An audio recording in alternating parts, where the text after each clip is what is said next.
Hello, everyone. I hope that your time in Mexico is both fun and intellectually fruitful. This is the first podcast of this semester, and also, as I mentioned when I was with you down in Mexico, this is the first podcast of my life. So it is a seminal moment in my life, and I hope you are happy to be part of it. Today we will be concluding the introductory lecture into liberation theology. To help guide you, I will have, by the time that you receive this, I will have placed on the eCollege website for the course the notes that have guided our discussion of liberation theology thus far and the completion that this podcast will accomplish. Okay? So the things we're going to be talking about is the liberation of the poor that liberation theology strives for. Because remember, for Gutierrez and liberation theology, the goal is the transformation of the earthly reality into something that more closely resembles the kingdom of God.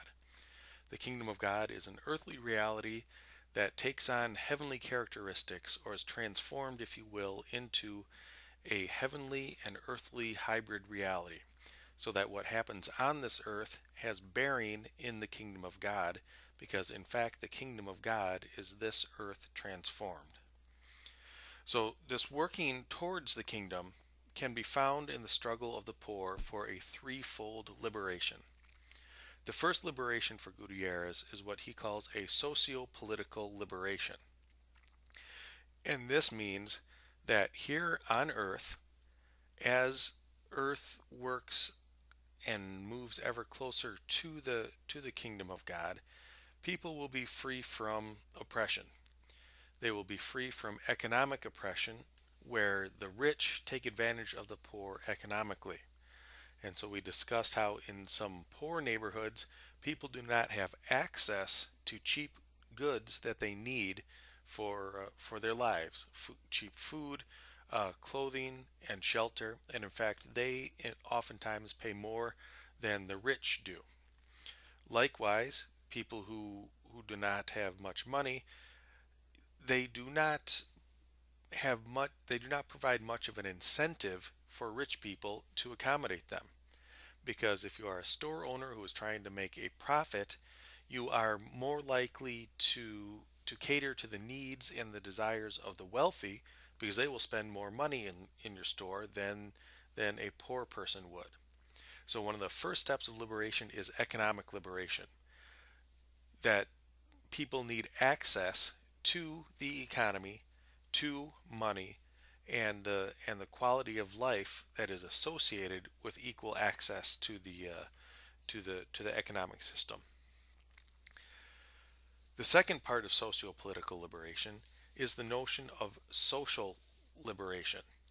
As I'm sure you have seen in Mexico, and perhaps you've seen this in the United States, certain persons are pushed to the side of society. They are viewed as not full members, or perhaps you've heard a term such as they are a leech on society, or they simply take from society. And our goal as responsible citizens is to contribute. And if we have nothing to contribute to society, then society does not have much use for us.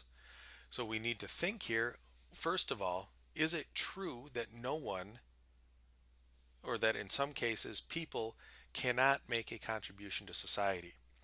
Gutierrez would contribute that at the very least people can contribute relationships, because people are at their very core relational. We become who we are through our relationships with others, relationships with ourselves, and relationships with God. So at the very least, people can contribute relationships to society. Secondly, society needs to realize that there are relationship resources, if you will. Where are the poor welcome?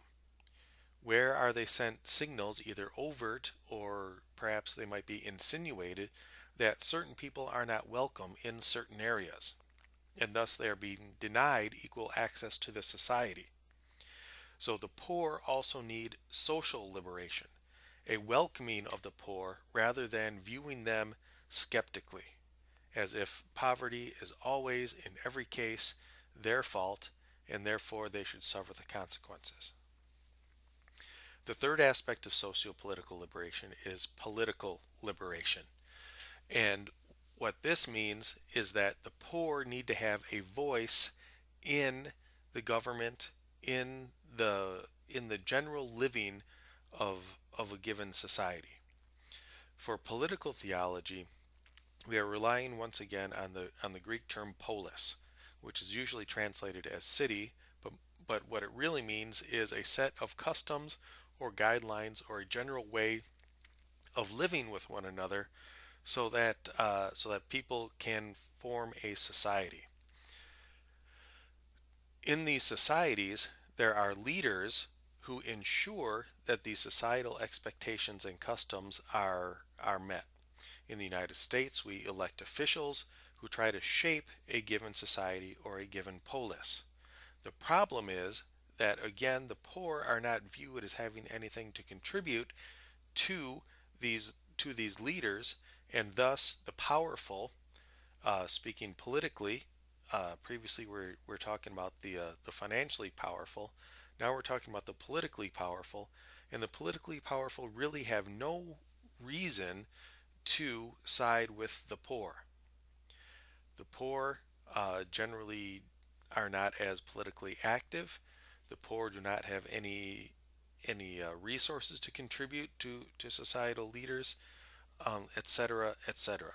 So the poor need to be liberated so that they can become full members in the governing of society as well as becoming part of the society in a relational sense.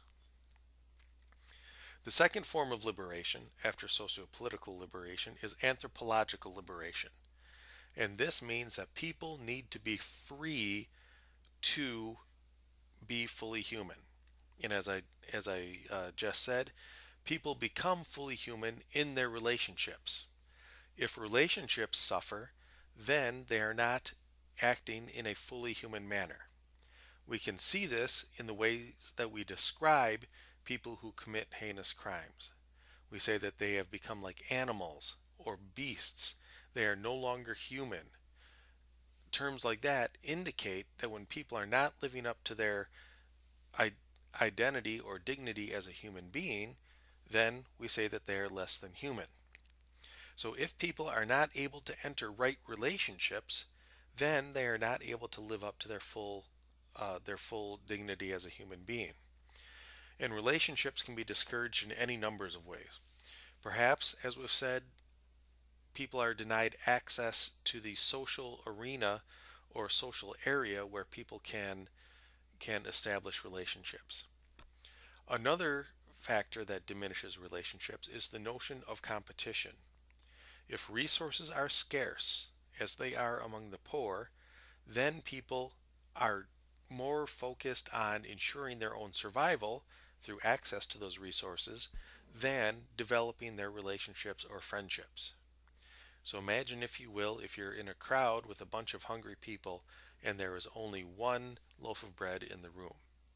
You are probably, or people are more likely, to try and take the entire loaf of bread rather than share it. Because once the loaf of bread is gone, there is no assurance that another loaf of bread will take its place. And so then it becomes competition as every person strives to gain control of that loaf of bread or whatever resource may be in short supply in a given community. If people are liberated from poverty, however, then the desperation about those resources, the desperation for ensuring one's continued survival becomes lessened. And then people can concentrate more on relationships than simply the matter of acquiring enough food, clothing, and shelter to succeed. The third area after socio-political liberation, anthropological liberation, and spiritual liberation. Just as people are called to be into relationship with one another, liberation theology believes that people are called to be in right relationship with God. but it's awfully hard to have good relationships when someone is oppressed. So the great Jewish author Elie Wiesel, in his book Night, talks about his experience in the concentration camps in World War II.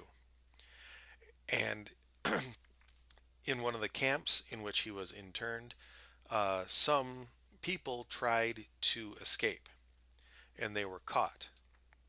And so what the Germans did was they selected 5 teenagers who were not connected with the escape attempt, and they hung them.